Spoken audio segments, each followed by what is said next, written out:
dapat saya berikan kepada hambanya. Haleluya. Shalom, selamat pagi, Salam, salam, salam salam. sehat buat kita semua. Tuhan berkati. Puji Tuhan, lagu barusan adalah oh, lagu hit saya pertama bertobat ya. Hmm. Dan dengan lagu itu saya rangkaikan dengan firman Tuhan dan lain-lainnya pagi hari ini. Amin, amin. Di sana kita lihat eh, burung Raja Wali yang terbang, ya dia bisa terbang karena badai, karena angin kencang. Tapi kita seringkali melihat manusia udah diberkati, masih bersungut-sungut. Saya sangat, saya sangat merasa memiliki hati yang takut Tuhan untuk tidak mempermainkan Tuhan. Tuhan tidak boleh dipermainkan. Ya, udah diberkati dengan kecantikan, dengan suara memuji Tuhan, dengan karunia bernyanyi, masih bersungut-sungut. Apalagi Tuhan, seperti apa ini hidupku Tuhan, kok begini amat Tuhan. Harusnya tidak boleh lagi perkataan seperti itu.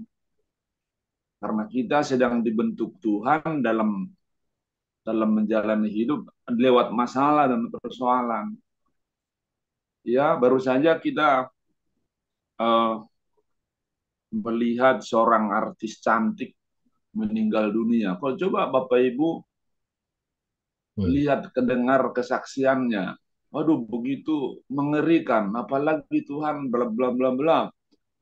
Padahal kita ini adalah debu ya, debu. Ya tidak layak berkata yang sia-sia kepada Tuhan. Pak, saya mau lihat di Roma 12 ayat yang pertama dikatakan di sana, karena itu saudara-saudara demi kemurahan Allah aku menasihatkan kamu supaya kamu mempersembahkan tubuh sebagai persembahan yang hidup, yang kudus, yang berkenan kepada Allah. Itu adalah ibadahmu yang sejati. Ya, jadi sebetulnya kita perlu flashback hidup kita. Kita buktikan terbalik hidup ini apa sih, seperti apa sudah. Itu mungkin bisa menjadi komitmen untuk bersyukur kepada Tuhan.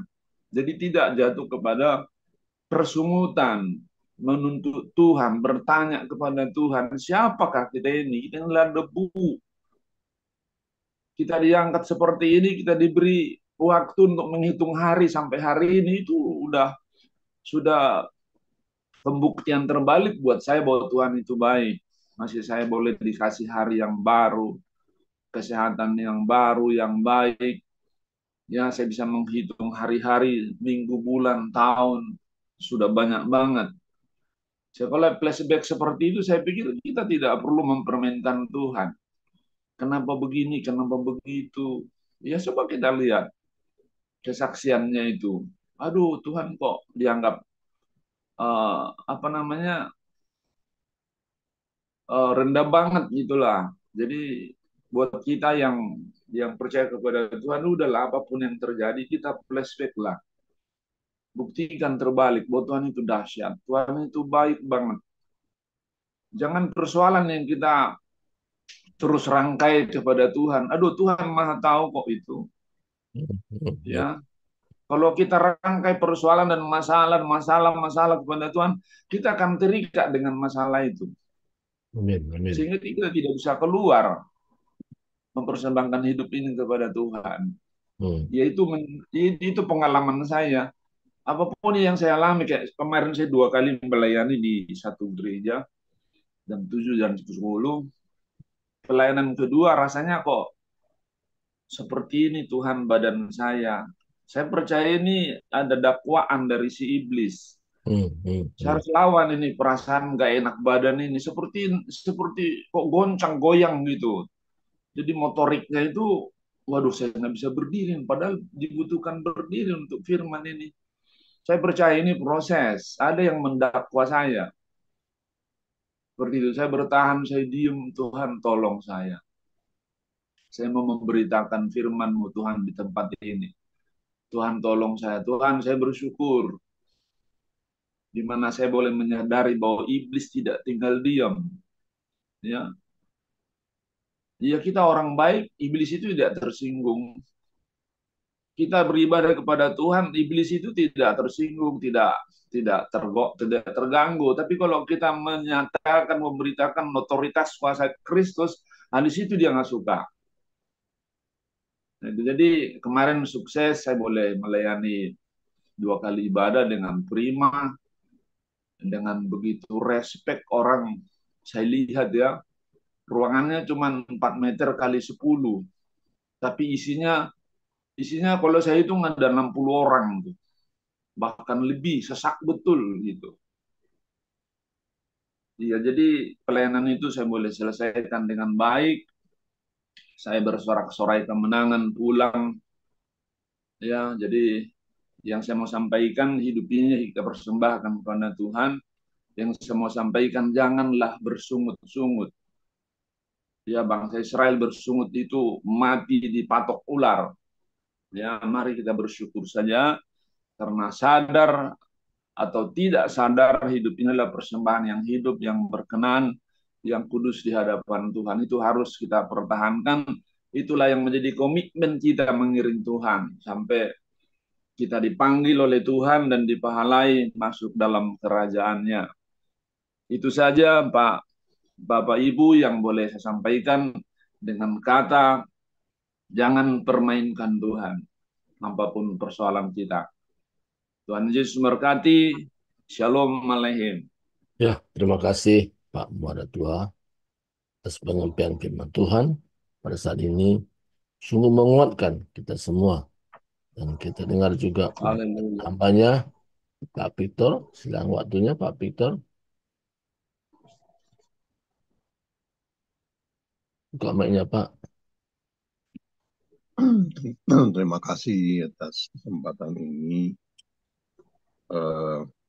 Kalau apa sih kesaksian atau apa sih sharing-sharing aja ya. Kalau kesaksian itu ya banyak sih Tuhan kasih kepada saya. Namun saya nggak terbiasa dengan kesaksian-kesaksian seperti itu.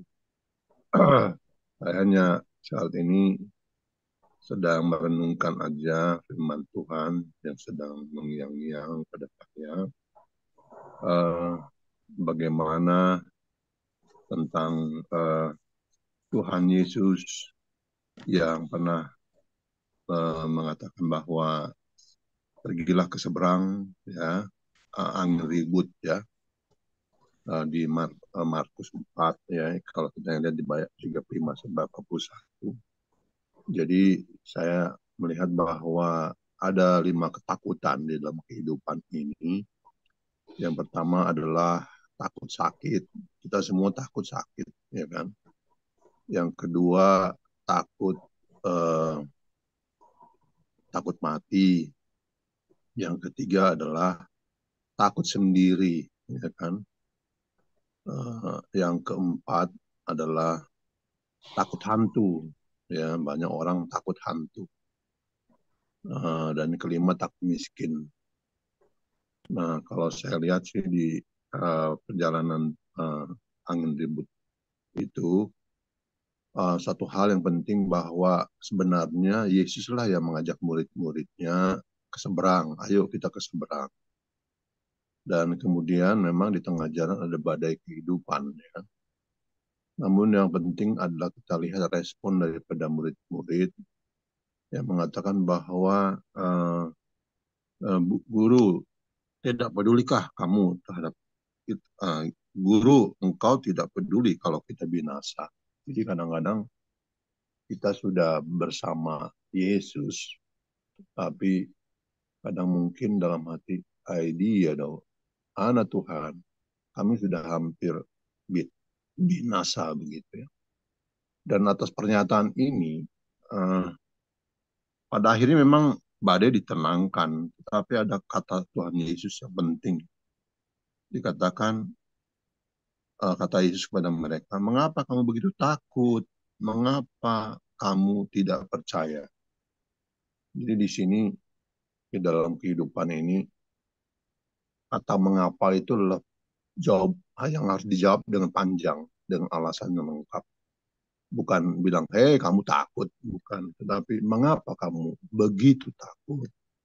Jadi kadang-kadang saya pun begitu. Kadang-kadang kita uh, begitu takut. Di sini bukan takut doang, tapi begitu takut. Kemudian mengapa tidak percaya? Jadi uh, di dalam perahu kehidupan ini sebenarnya kalaupun ada badai, ada Yesus sebenarnya.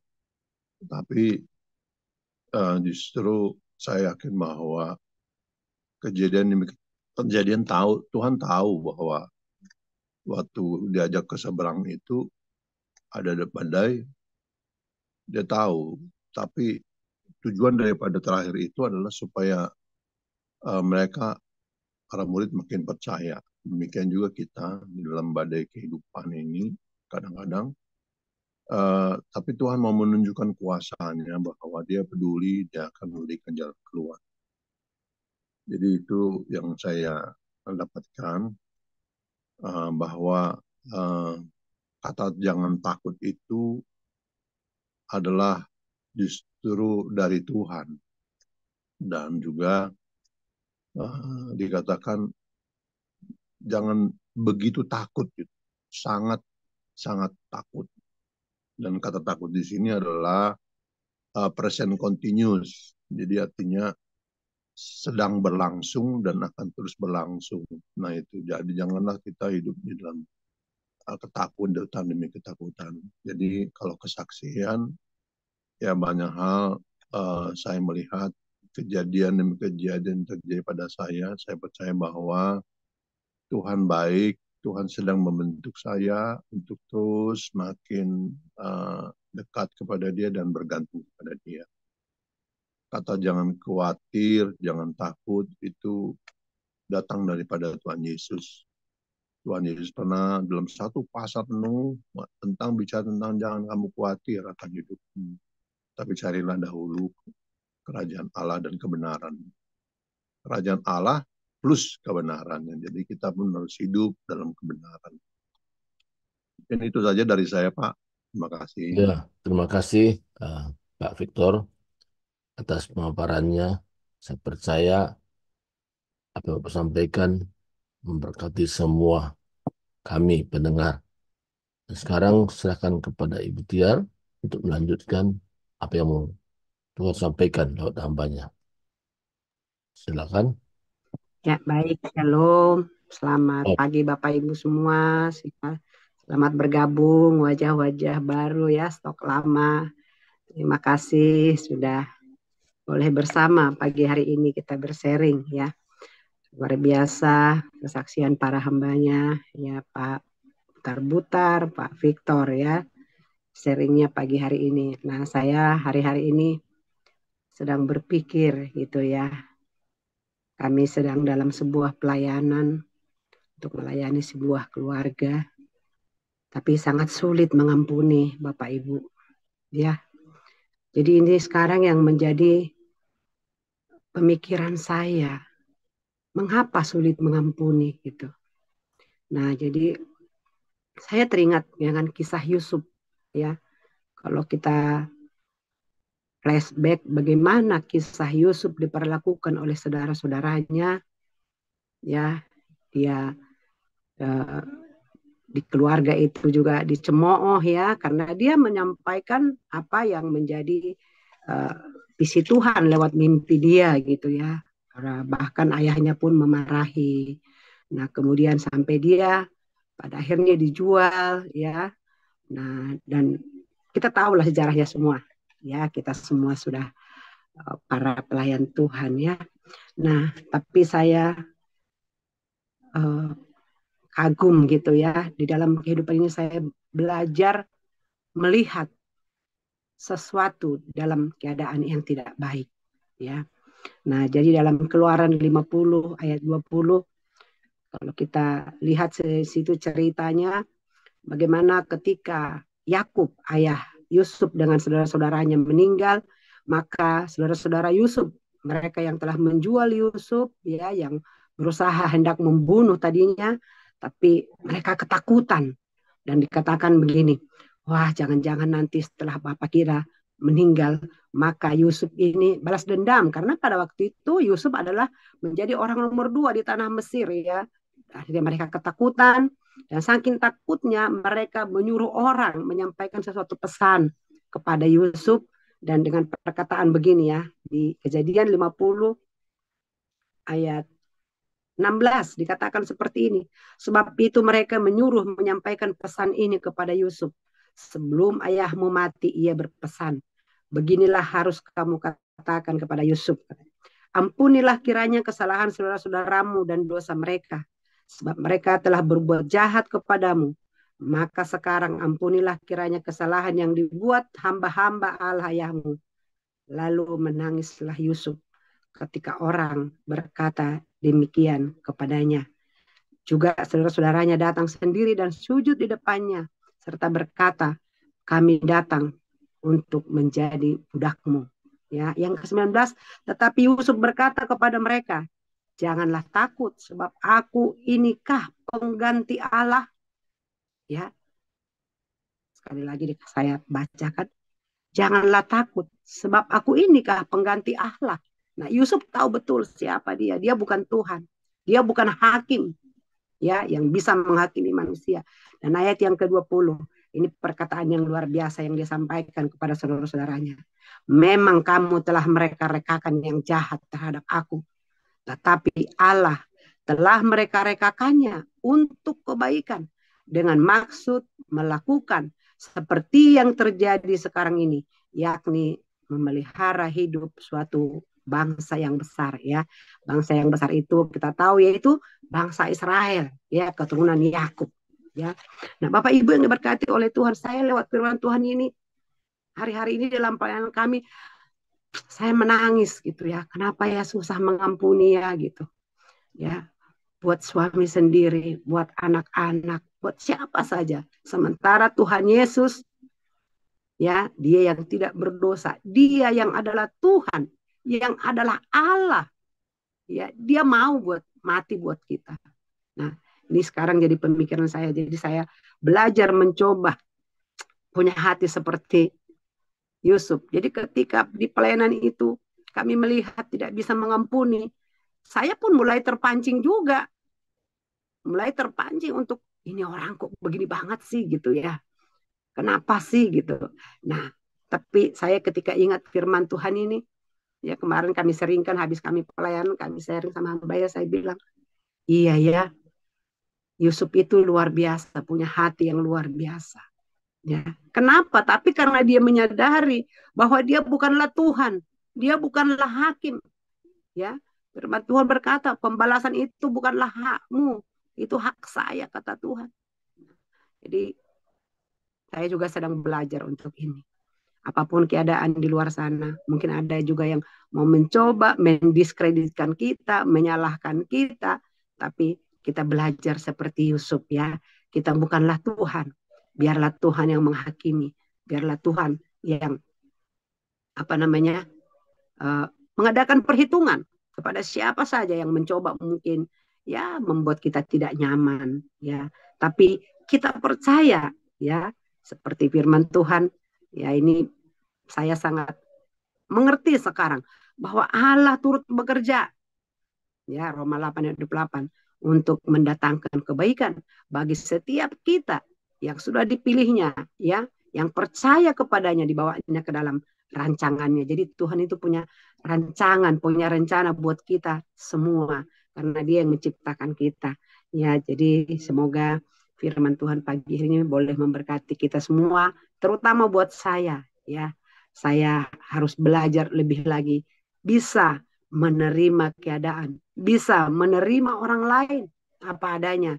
Ketika orang lain lemah, saya harus belajar punya hati yang besar seperti Yusuf, bahwa di balik semua itu Allah turut bekerja. Itu saja Bapak Ibu, Tuhan Yesus memberkati. Saya kembalikan pada hambanya. Ya, terima kasih Ibu Tiar penyampaian hari ini. Sungguh luar biasa supaya orang selalu berfokus kepada Tuhan. Nah, hari ini kita dengar juga paparan yang sebentar akan sampaikan, yaitu 1 Petrus pasal 5 ayat yang ketujuh. Satu ayat dasar kita.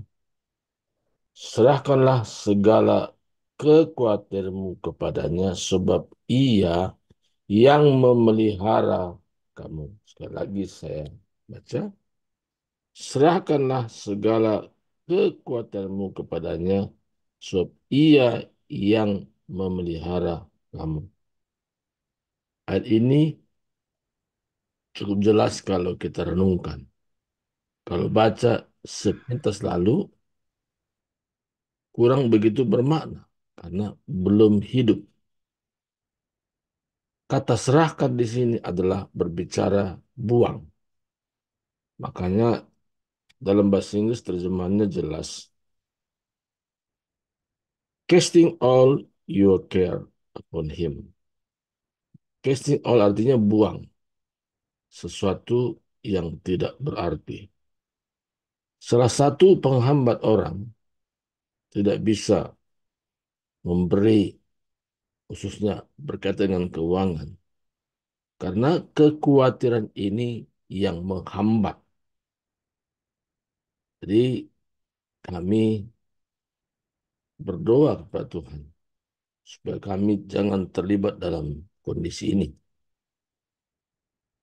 Jadi kami belajar untuk tidak memikirkan tentang kebutuhan hidup, tapi memikirkan rencana Tuhan jauh ke depan melalui hidup kami. Jadi soal hal memberi itu adalah bagian untuk mengalahkan kekhawatiran. Kalau orang mau menang atas kekhawatiran, dia harus bertindak kebalikannya. Jadi kita tidak ikuti dengan itu. Karena rancangan iblis bagaimana supaya kita setiap hari khawatir dan khawatir dan khawatir. Jadi Tuhan mau kita bebas dari rasa kekhawatiran ini. Kalau muncul, langsung ditangkis. Ada yang memberikan ilustrasi begini tentang kekhawatiran ini. Burung bisa terbang di atas kepala kita, tapi kita bisa melarang untuk hinggap di kepala kita. Arti sini, kekhawatiran boleh saja menyerang kita, berputar-putar, tapi kita punya hak untuk berkata tidak. Artinya tidak mengizinkan kekhawatiran itu. Bagaimana caranya? Yaitu kebalikannya.